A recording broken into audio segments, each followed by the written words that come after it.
Hello friends, welcome in Priyanka's teaching. Friends, मैं आज आपको class 3 gems English reader silver jubilee edition by Ratna Sagar का first poem, जिसका title है sunrise, composed by Ruskin Bond, का copy work कराने जा रही हूँ। Okay friends, first of all I have given students to write the poem. और poem है new day, I run to meet it over the grass still damp from last nights rain, over the brow of the hill, to watch the sun come shouting over the mountains, thank you, Lord, for each new day, each new beginning, and the promise of days to come. Ruskin Bond। मैंने copy में बच्चों को ये इसलिए लिखवाया है क्योंकि मैंने इसकी 8 लाइन्स लर्न करने के लिए बच्चों को दी है।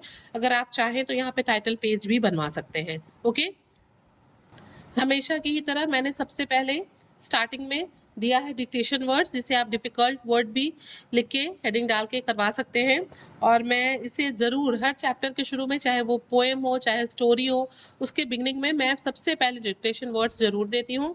सो I have given here 10 dictation words and the words are damp, brow, mountain, promise, grass, lord, rain, beginning, shouting, and watch. After this, words and their meanings. I have given 4 words with their meanings. The first word is damp, which means slightly wet, हल्का गीला, हल्का भींगा हुआ। Okay, Lord, Lord word use किया गया है God यानी कि भगवान के लिए। लॉर्ड मीन्स भगवान होता ही है। बिगिनिंग, बिगिनिंग मीन्स होता है किसी चीज को शुरू करना, शुरुआत means beginning means start. Shout, shout का मतलब होता है चिल्लाना, लेकिन यहाँ पे पोएम में शॉर्ट शाउट वर्ड यूज किया गया है in the sense of speak louder, जोर से बोलने के सेंस में यहाँ पे शाउट वर्ड का यूज हुआ है। आइए आगे बढ़ते हैं और हम बात करते हैं क्वेश्चन आंसर्स की। सबसे पहला क्वेश्चन मैंने दिया है, why is the poet happy? जो पोएट है वो खुश क्यों है? The poet is happy because he runs up the hill to see the sunrise, क्योंकि वो दौड़ते हुए पहाड़ियों के ऊपर जाते हैं और क्या देखने जाते हैं? सनराइज को देखने के लिए, उगते हुए सूरज को देखने के लिए, और इसीलिए वो बहुत हैप्पी हैं।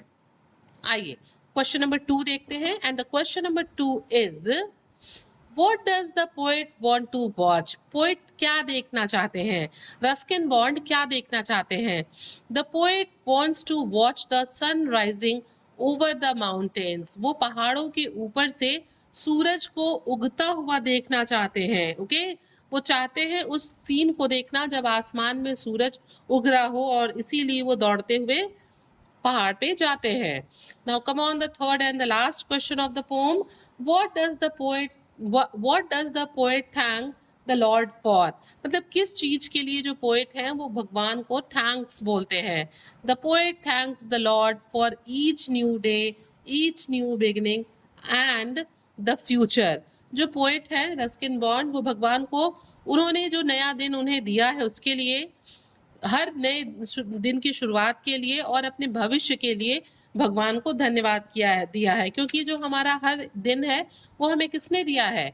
गॉड ने दिया है। Not only day, whatever we have that is given by God. जो कुछ भी हमारे पास है वो गॉड का ही दिया हुआ है, इसीलिए गॉड को रस्किन बॉन्ड थैंक्स कहते हैं। So friends, if the video is fruitful for you, please do share to others, hit the like button, and if you are new on my channel, please subscribe the channel. Thank you for watching.